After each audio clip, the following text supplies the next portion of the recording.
she's a brilliant drummer who made her name first on YouTube, but is actually has a band called She Might and is breaking out from covers into originals and is brilliant and can do anything.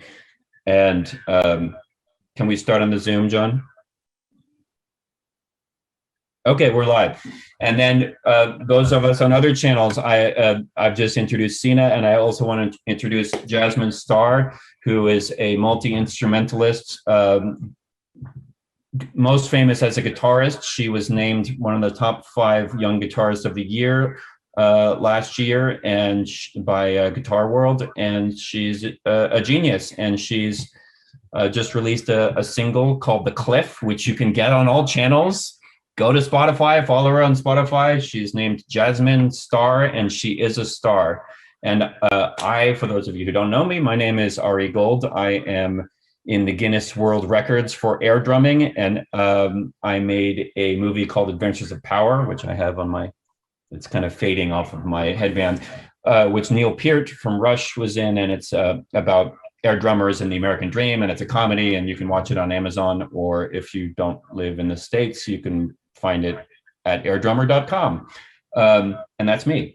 So I've been doing these weekly shows with bands, like we've had Anthrax and Styx and Suicidal Tendencies and Lit and Diamante, and mostly drummers, but we're honored to have when guitarists show up like Jasmine Star or like Alex Skolnick did, to talk about the meaning of music, the power of music, what inspires you. And then afterwards, we'll play my movie for those who want to stick around for that. So why don't we start with how we all kind of met? There is something we all have in common. You guys played a duet of From Germany to California of Rush's YYZ. And I also played Rush's YYZ when I was in Germany for Neil Peart, the drummer of Rush. And so this is kind of a beautiful thing.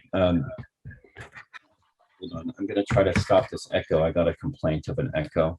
Well, then while you're trying to stop that, I of course gotta compliment you on the movie. Adventures of Power is awesome. I actually saw it last night, and it was awesome. And gotta just say, oh my gosh, the level of commitment that you had to put into it to get those air drumming scenes was just amazing. I was so appreciative of it because it takes so much kind of just guts and commitment to just go and just do, and you really just delivered on it. And so you did an awesome job with that as director, writer, and actor in it. Thank you. I mean, I got in shape for that. Air drumming, and there's a joke in the movie that air drumming is harder than real drumming, and I think Sina will probably disagree with me on this because she is actually a genius drummer. But as a workout, it's harder than drumming because you have nothing to bounce off of. So when you're doing all the drumming, and particularly if you're like in a squat position like this, you have to hit down and up and up and down, and you have nothing to bounce off. And I've tested it where I'll play a song on drums and test my heart rate, and then I play the same thing on air drums, and it's like heart rate is way higher. So for workouts, yeah, drumming. I believe that. I can totally imagine that. Sina, did you start as an air drummer? Be honest, before you played drums. Yeah, of course I played drums before I had drums. I personally, I was never so much of an air drummer as just drumming on anything I could find, like my lap or tables or whatever. I never really started to be a real air drummer, but I also watched the movie yesterday. And I also really enjoyed it. So I will try it for sure whenever there's no drum set around. And it's also way nicer for our neighbors if I would be an air drummer, I think. Yeah, hold on. People are saying, okay, is this better? Turning off audio. Did that help the echo? I don't know. I don't know. It hasn't been super bad on my end. We're doing our best. Sorry, guys.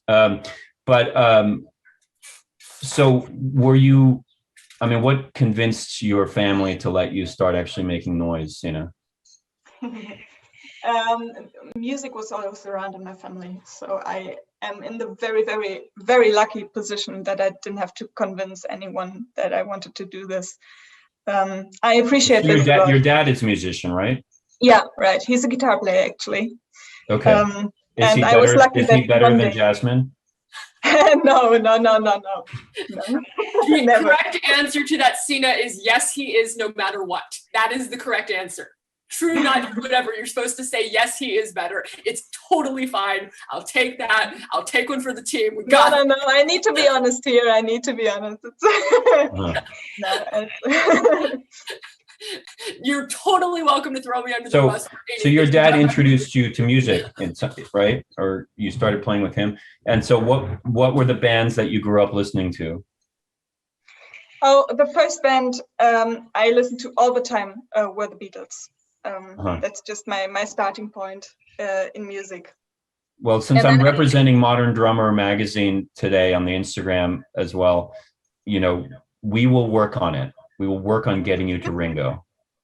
No yeah, promises. awesome. I'll take your word for that. Yeah. And so you started by, you know, playing these covers, and did you always know that you wanted to also play original music, or did it start as a weird hobby that just got huge without It just happened. The whole YouTube channel just happened to me. It was this crazy idea my dad had to just upload the song that I learned for my drumming lessons. Actually, a Dream Theater cover that I put 6 months of my life into learning this because I just wanted to be able to play it. And then it was my dad's idea, just, okay, now you learned it and you don't have any band to play that with. So let's just film it and upload it to YouTube and see what happens. So it's did that just, I first one never, go viral yeah, viral. or ish? No, actually, no. It just takes so much time. This was in 2013. I uploaded my first video, Mhm, mhm. and it gets some views, and it's getting some more views, and then some more, but it never really went viral. It's just for me, it was the continuity of uploading all the time, Consistently. again Right. and again, consistently. Yeah. And Jasmine, was that the same thing for you, where you just started posting and posting and posting and then watched your numbers go through the roof, or what? Well, I started posting, I can't remember when. I think I was like 12 or 13. And it was what I was up to in my day. I've been working on music since I was 3 years old. So I've always just been working on music all the time. And so when I was about 12 or 13, I got an Instagram account and I started just kind of posting my life. Oh, I'm working on this guitar solo. Oh, I'm at a studio here. I'm performing here. That kind of thing. And then it started to just build and build. And I've just really enjoyed being able to connect with other music lovers. And so it's been a really awesome experience. And then I kind of moved on from Instagram. I kept going on Instagram and kind of posting what I was up to. And then I started on YouTube and TikTok. And I actually have Sina to thank for my first 1,000 subscribers on YouTube, because I had already gained a little bit of traction on Instagram, but I didn't really have a lot going on YouTube yet. And then we did our YYZ collab, and that got me my first 1,000 subscribers on YouTube. Oh, wow. So you're a more recent phenomenon then. And Sina is responsible for your she's like the Frankenstein, and you're the monster that she's created.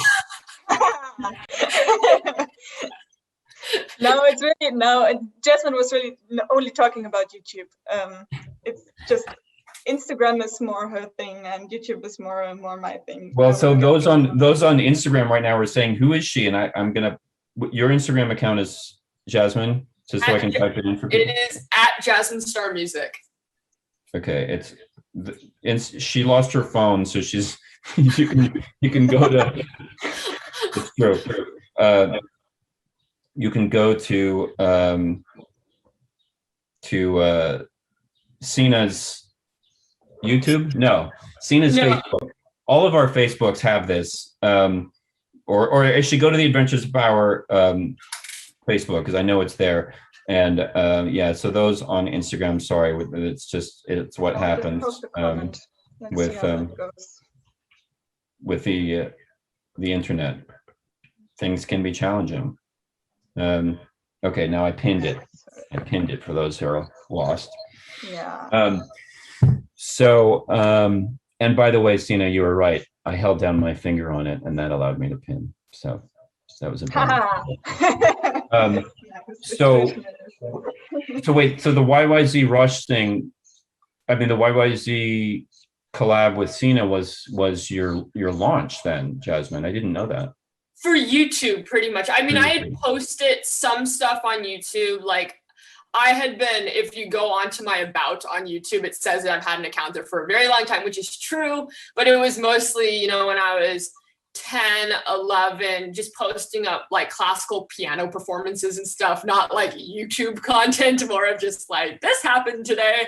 And then, but that was like where it really started, was with YYZ. Oh, those videos are so amazing. Well, thank you, Sina. Sina's watched all of your videos late at night. She's memorized them. She's gonna airdrum to them. Yeah, for sure I did. So, Jasmine, you're as a guitarist, it's strange that Carole King, I've heard, is what inspired you to become a musician. What is the secret link between Carole King and YYZ? Well, wow, what a question. Does she rock?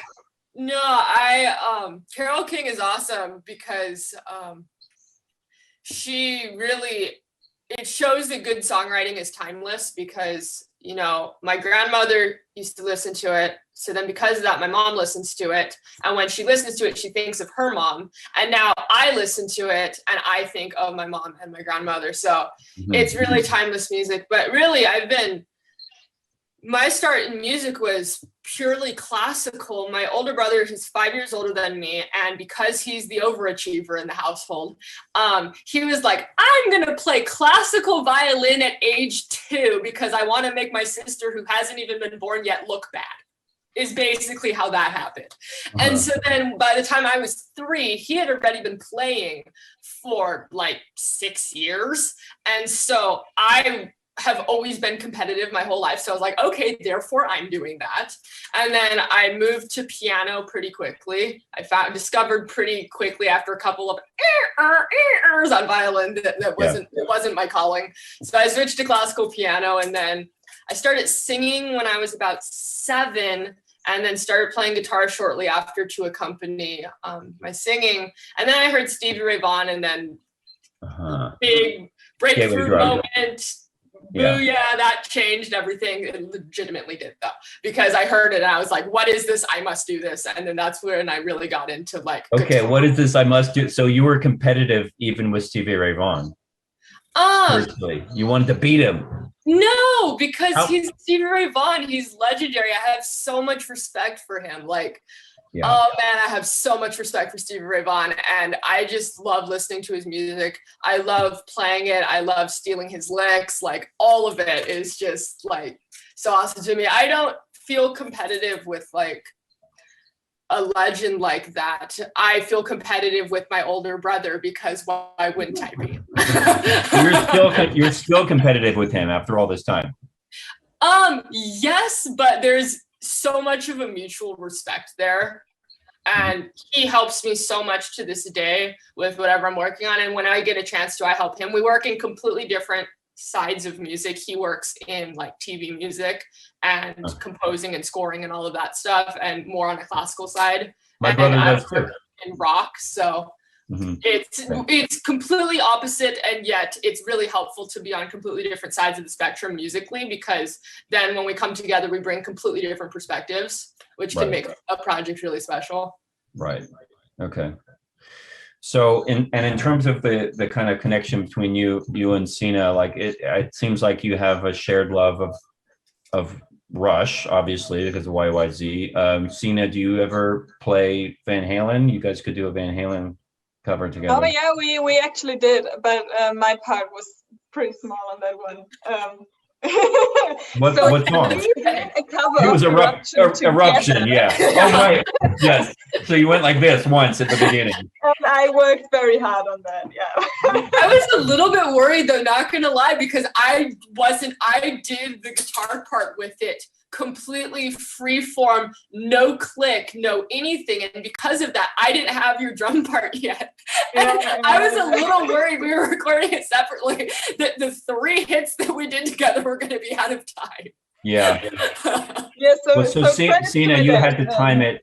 You had to listen to her thing and time it and pretend she was going like this, right? Yeah, actually, so that's where it gets difficult, because usually I do a lot of collaborations, and I know how to record on separate parts of the planet and edit it together and make it sound like we're in the same room, and it works if you play on the same track, or if one person records their part first and then the second person plays on top of that part. But this time it just didn't work out. I don't remember anymore why. Probably I had to get off to the Netherlands, and we wanted to post a video. So I played the drums on top of the original. And then I left, and I let my dad handle this. And then Jasmine sent her part, but she just played it, like she said, with no click and not on top of the original, just at her own time, when what she was feeling. As a free-flowing musician. Well, Yeah. the thing is, getting Eruption in time with Eddie was going to be impossible for me to get every single thing perfectly in time. Yeah, of course, No of way course. it's gonna happen. I Well, didn't see, know what I expected. We talked about this, Jasmine. If you, as a guitarist, want to get on the cover of Modern Drummer magazine, you have to do finger picking and convince Modern Drummer that this is like paradiddles. That is paradiddles. That is 100%. But you know, the obvious choice for you guys would be to do Hot for Teacher, because I know Jasmine's already done Hot for Teacher. It does have the most amazing drum part, and I have played Hot for Teacher as an air drummer in front of 7,000 people in Finland. So if you need a backup air drummer to do the second tom part, because actually when they play live, Eddie would stand next to Alex and hit the toms at the same time, which is something that you listen to it, it's like, this is impossible. It's like, yeah, it is impossible because there's 2 people. But so I'm happy to perform the air drums alongside you guys if you do. No, you're on vocals. Huh? You're on vocals. I'm on vocals, air vocals. I'll do air vocals with David Lee Roth. Yeah, maybe I could do the vocals. His scream though, David Lee Roth's scream is untoppable. Well, he could he was basically hitting pinch harmonics with his voice. Yeah, It's exactly. the most guitaristic-y way I could say that. He's doing Eddie's pinch harmonics, but with his voice. I think of him as like a Tuvan throat singer, where he can do like multiple melodies at the same time. Have you heard those guys from Tuva? Yeah, I have. I can do a really, really bad impression of it, which I will not be doing here. Wait a minute, you can't say that. You can't say that. You please. Well, you just have to know the way you do it is how they do it, or to originally get it, because I've totally not gone on YouTube binges and watched tutorials of how to do this because I was bored. That didn't happen. So no, how you have to do it is you have to go from an oo to an e really slowly, super like keep it super in your head voice. And if you do it slow enough, you can start to get the harmonics. My brother and I have tried to get the harmonics in like chords in harmony, and it is the most obnoxious thing in the world to my parents. And it's been, I strictly remember memory. This is probably from only like 6 weeks ago. It was like probably 11:30 at night. My brother and I were tucking our parents into bed because we go to bed after them. So we were telling them goodnight. And somehow doing multi-harmonic throat singing came up. And so my brother started trying to imitate it while they were trying to go to sleep at like 11:30 at night, and then tried to get me to do the harmony on it. And it went about as well as it sounds it went. And that is all I will be saying on the matter. Well, wait a minute. No, I'm imagining that it actually sounded good. You severely overestimate our harmonic talent. Well, I think you I think you should work on that, because I think adding throat singing to your repertoire. I mean, I know The Cliff. I'll mention The Cliff again. The Cliff, your new single on Spotify Available now everywhere. the 2022 version of The Cliff, I think, should have throat singing in it, and I think it should, to bring everything home, Sina should play her drumsticks on a guitar. Because I know that Sina, you did that on a track, right? I did that. Which can be a good sound. I have my ukulele is something, well, you don't want to hear that, but I have a little miniature. I have like a miniature keyboard, a melodica, like a miniature, essentially accordion, and a miniature guitar, aka a ukulele, and a miniature surfboard. So I have a question about the shuffle for Sina. I am also a big fan of Jeff Porcaro. There's something that feels like brain massage to listen to his drumming. I feel like it could heal people from traumatic brain injury because it's so rich. What do you love about Jeff Porcaro, and what's really hard about doing his drumming? That's so hard to explain, I think. When I grew up, when I started to play drums, actually, my dad, who is a huge influence for me, we already talked about that, but he said, okay, the most difficult thing you could ever learn on drums is the Rosanna Shuffle. So of course I went like, okay, I have to figure this out. So I went to my drum teacher and I said, okay, I want to learn this, and he showed me how to do it. So I knew, okay, it's the shuffle, it's you do that with your right hand, and then you fill up the space with your left hand. And so I learned that, and I wanted to be able to play it. And then I think I was 14 years old, and I thought, okay, that's easy, I can do this now. So I recorded a video, I uploaded it, and I thought, okay, nice, I'm amazing, I can play Rosanna. I'm finished now, I don't have to learn anything.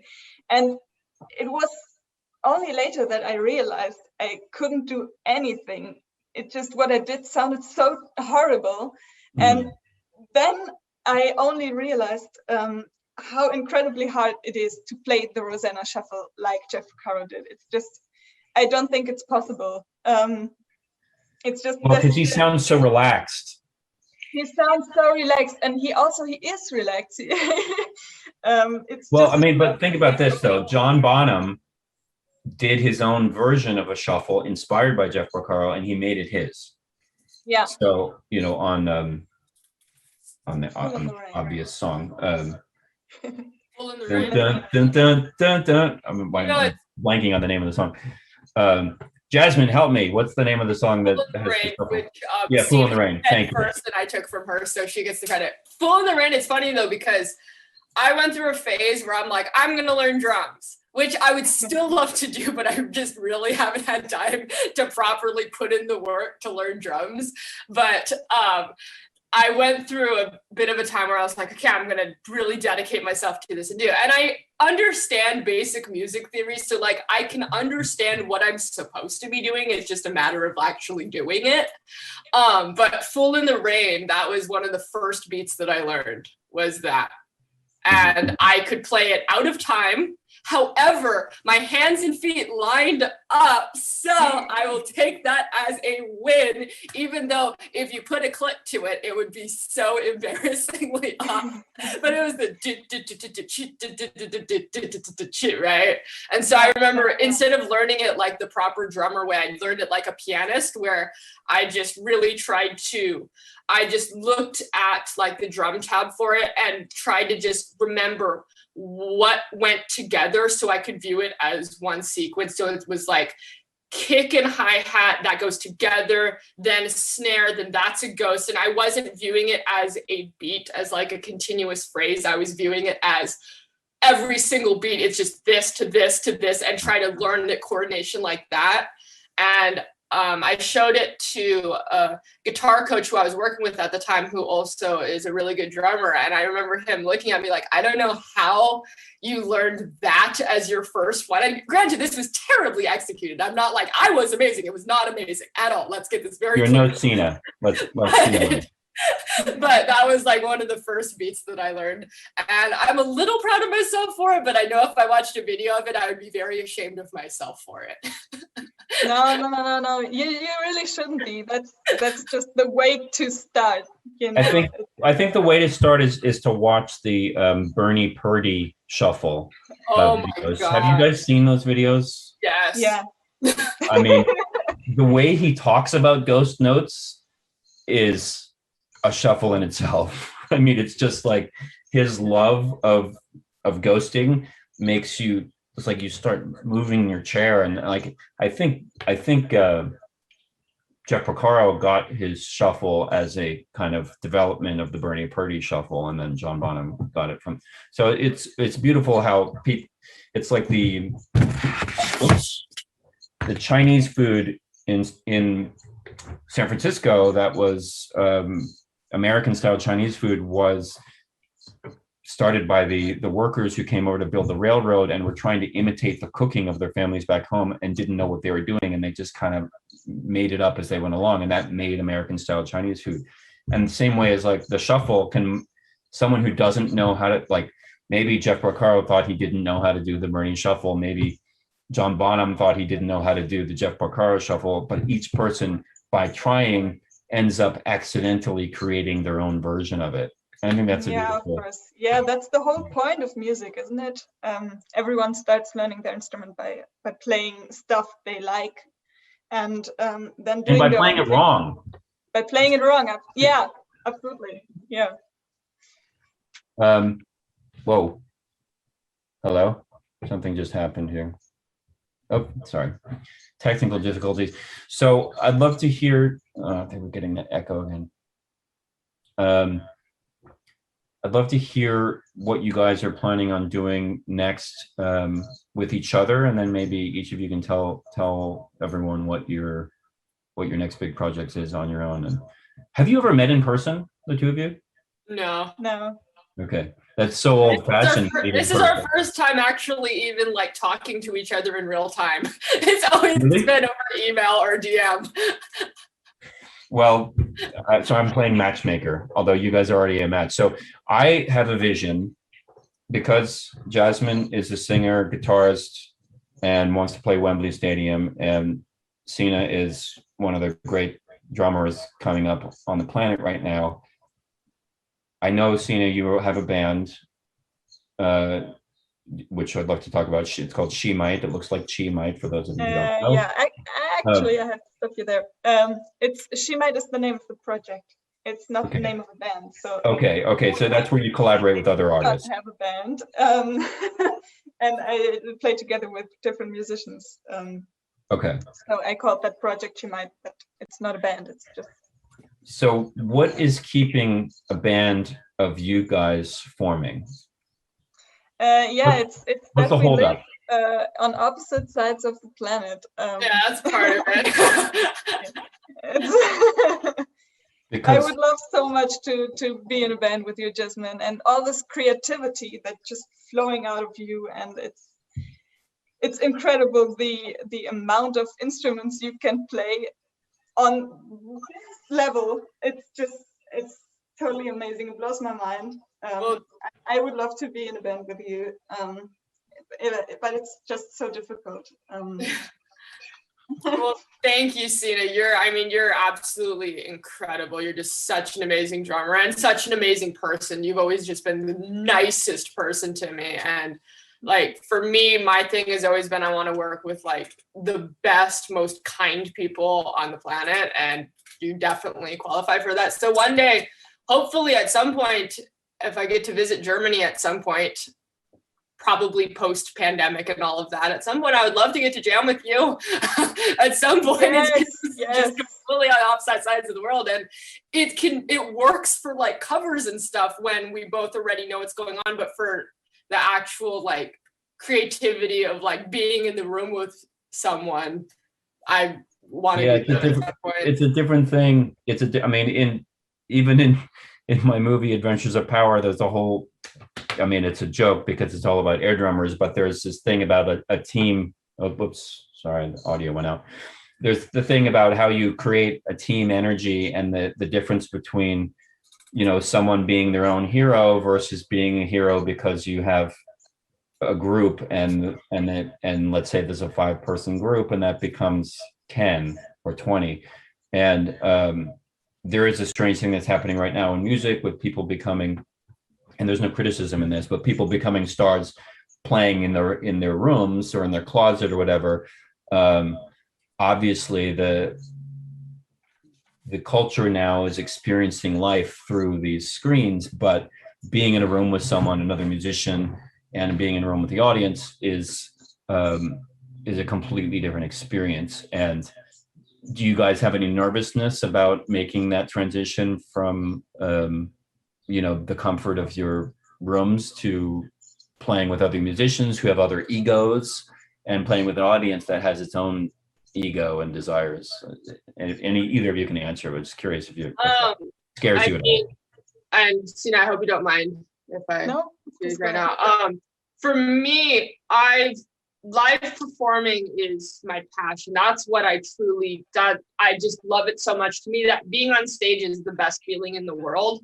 And I started as a live performer and I am a live performer. And as the world kind of starts to open up, I hope to be doing more live performances. But I guess what I'm trying to say is that is just what I love so much. And I haven't been able to do it as much because of the pandemic, but that is my passion. And that's where I just feel I just love it so much that I'm not nervous about it. Because right now, any chance at all to get to play live, I just get so excited for, whether it's the smallest venue in the world or the largest venue in the world. I just get so excited. And I think that you played live with, speaking of Germany and liveness, you played live with Scorpions, right? On KLOS?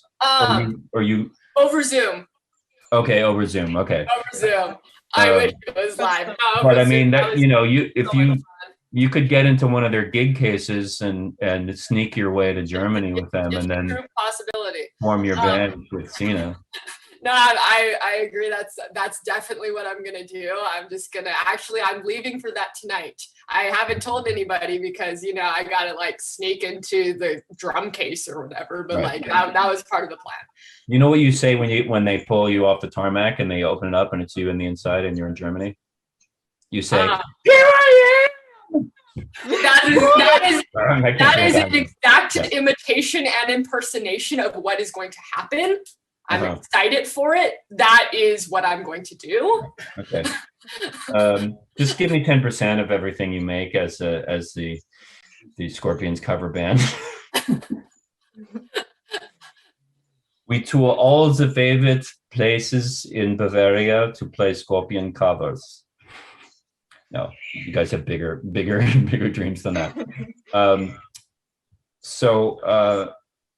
Okay, so and Sina, how about you? Have you done much live performing? Yeah, I do not have a lot of experience with that. So I did not start as a live musician. For me, it was the other way around. I was learning how to play the drums, and I didn't have a band. I didn't have the possibility to meet with other people because there was just no one around where I live. So I started a YouTube channel out of not knowing what to do with my. You off in the countryside somewhere? Yeah, in the middle of nowhere, actually. That's a beautiful thing. That never would have happened in the past, that someone could become a world-renowned musician while stuck in a small town. You see people have to put their instrument on their back and hitchhike to New York City and live in the bus station for a couple of weeks and work their way up, and you're able to turn on a camera and show your talent. And that is a beautiful thing. Yeah, that's so true, and I appreciate that so much. Yeah, really, it's I of course I want to be a live musician. I want to perform also. I also want to continue the YouTube channel because this has just been such an amazing experience for me. Mhm. And People love you. There's a lot of people who love you. As you, I know that there's a lot of people asking to marry you, which gets to be a headache, I guess. yeah. I actually put that on my FAQ. Like, no thanks. The FAQ is no thanks. No, Sorry. it's most probably not. Sorry. I'll be the bearer of bad news. So what else? I mean, I wanted to bring up, by the way, some drummers that, I mean, I'm trying to get Greta Van Fleet to do my show, but you did a Greta Van Fleet cover. Who would you love to open for with the band that is yet to be formed? Maybe you're going to play drums for Jasmine Star and her slaves, or whatever she calls it. Wow, that is certainly not what I would be calling it.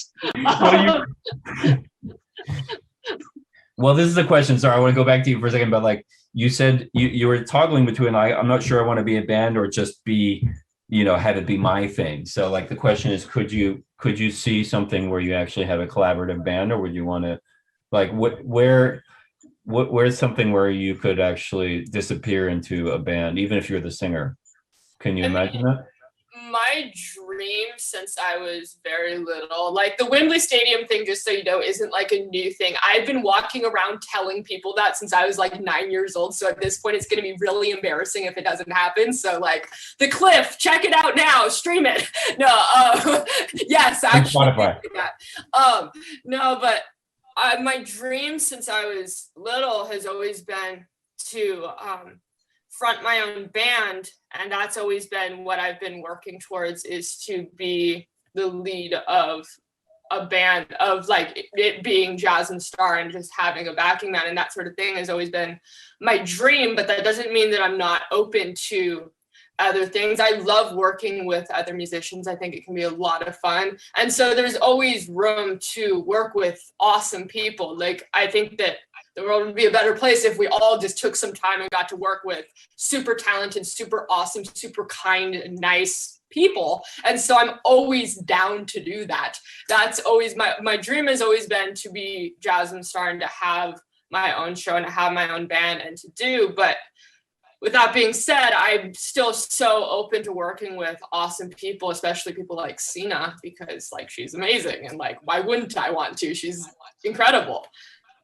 Yeah, and I think about someone like, I don't know, Sting, where, when he was able to call all his own shots, it takes on a certain very Sting-like quality. But when there were three egos clashing, what the Police were able to create, even though Sting wrote, more of the songs, or he wrote most of the songs on, technically, the musical contributions of the two other guys was equal, and the combat of artistic differences, I think, when you're lucky, can create something that a solo artist, for me anyway, as a listener, like I always like a band when I can hear everyone with their own completely, and like you can hear the disagreement in the Police, and I love that. You can hear like, wait a minute, that doesn't fit together or shouldn't fit together, and yet it's amazing, the energy of these three guys with totally different tastes and influences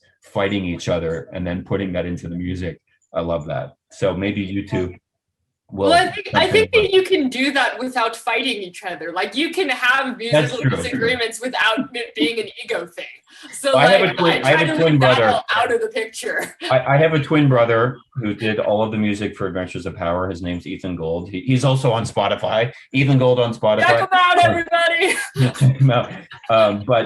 And we would fight all the time. Loving fight. I don't necessarily mean that people want to strangle each other, but just, artistic disagreement is people bringing, if someone has, like Sina, comes out of loving Ringo and Jeff Porcaro and Zeppelin, and there's like kind of like the influence of her father's musical taste, like in her, and then Jasmine comes at it with a completely different thing, that you're actually additive.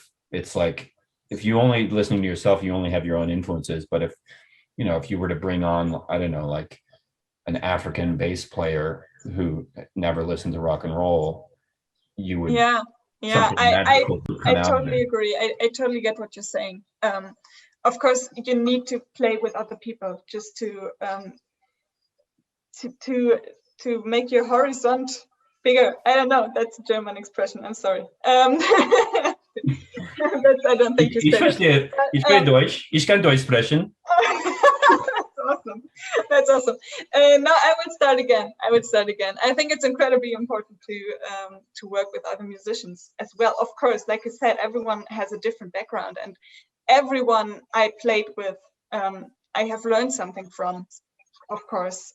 So I hear something, I take it, I feel it, I make my own thing out of it. And I think by meeting live and in person in the same room, this happens much easier and happens faster. Yeah. Of course, but also what I was doing, like working with so many different musicians on She Might, this was such an amazing experience, and I will continue to do it because I love it so much to work with so many different people. And each song has a completely different collaborator, right? On She Might. Yeah. Almost every song has different people playing on it. Yeah, it's different genres, and it's just me finding myself, finding out what I like. Mm-hmm. And yeah, yeah, like so actually directing a movie. When I'm directing, like I always approach a scene like, oh, I know exactly what I want. I know what it should sound like. I know what the actors should look like. And then of course you cast it, and the person is never what you thought in advance. And if you remain stuck with like, oh wait, this character is supposed to look like this, and then you start forcing the actor to do that, you're not going to find out the amazing secrets that they have if you let them bring their own energy to it. I mean, I think of like, the trainer character in Adventures of Power, this guy named Stephen Williams, who I have to admit I hadn't heard of him before, and he wasn't at all what I pictured for the part of the trainer. And by chance, he auditioned, and I was like, there's something about him that feels completely different than what I expected, but let me try this.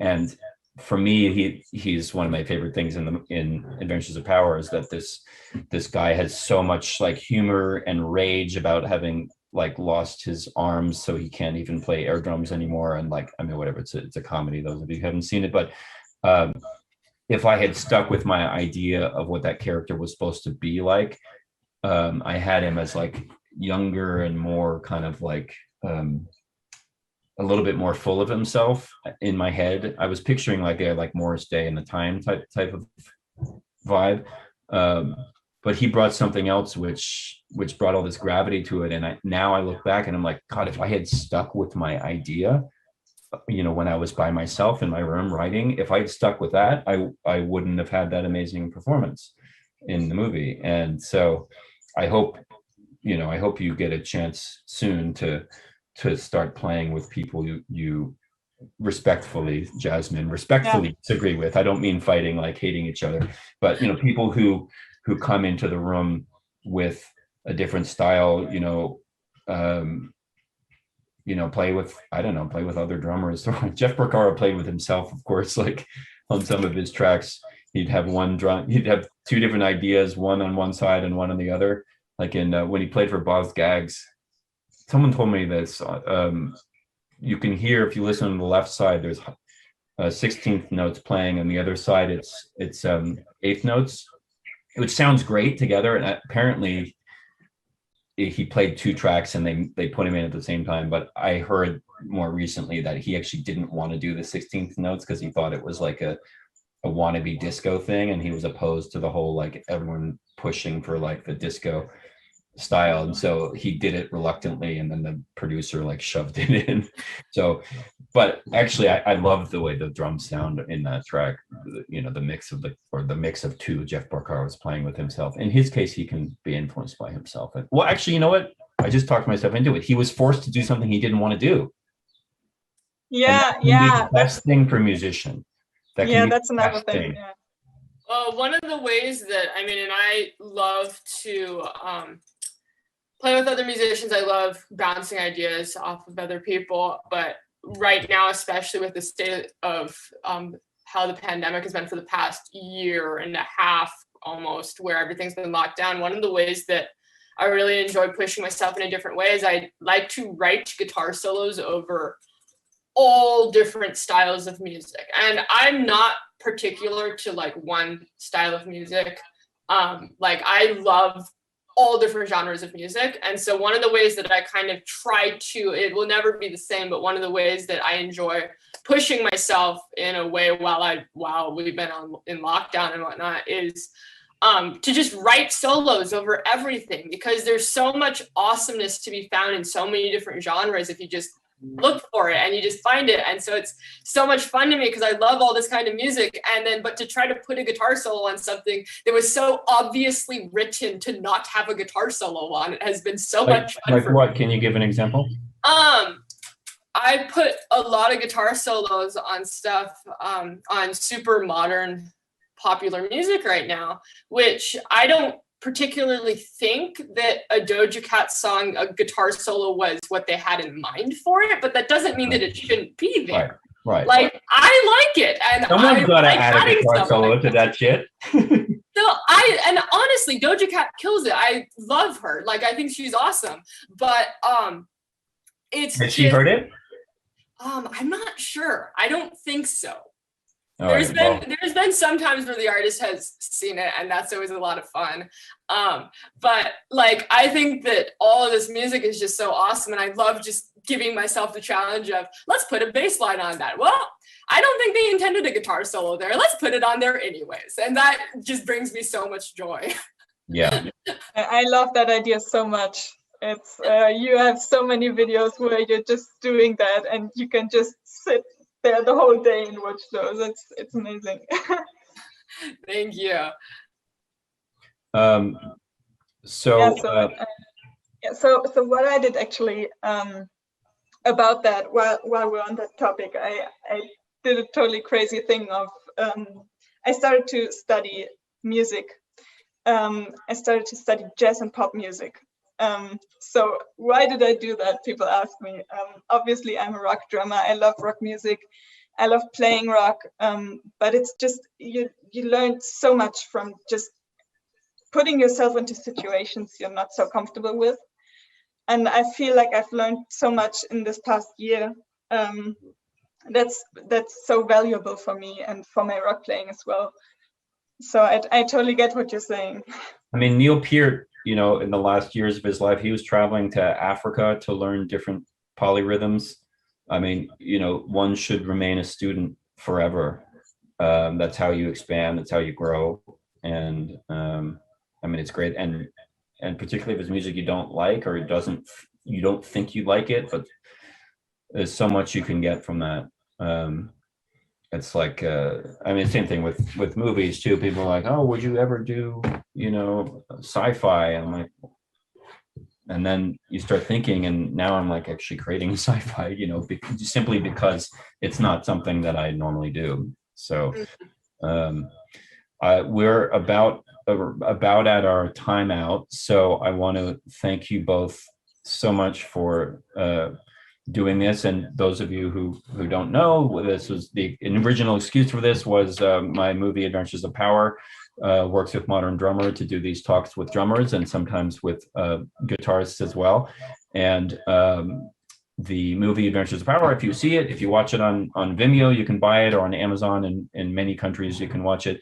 The movie supports MusiCares, which is the Grammy Foundation that helps musicians in need, helps them with food in the case of the last year, or addiction if there's drug problems. And there's a really beautiful organization that's helped a lot of musicians, some who just play at your local bar, and some who were famous at one point and made songs that changed their lives and might be on hard times. So anyone who watches Adventures of Power, spreads the word about it, just know that you're also supporting a good cause and hopefully having a fun hour and a half watching me air drum with Michael McKean from Spinal Tap and Jane Lynch and Neil. Everyone go stream it on Amazon.